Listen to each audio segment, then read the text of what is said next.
এই যে মহামারী এসেছিল, কোন বান্দা যদি সূরা কাহফের আমল করত, যে ব্যক্তি আমল করবে তারে আল্লাহ রাব্বুল আলামিন কোন মহামারী দিয়ে তারে মারবেন না।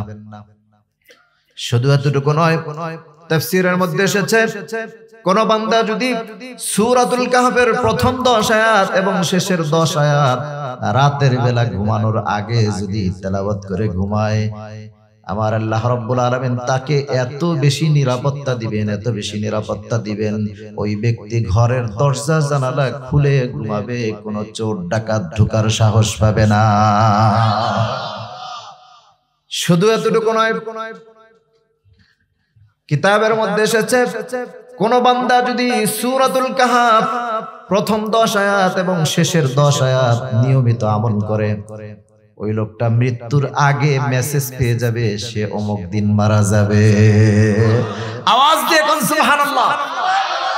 মরার আগে মরার খবর জানতে পারা, এর চাইতে আর ভাগ্য কি হতে পারে? আমরা এটা আমল করার চেষ্টা করব তো ইনশাআল্লাহ।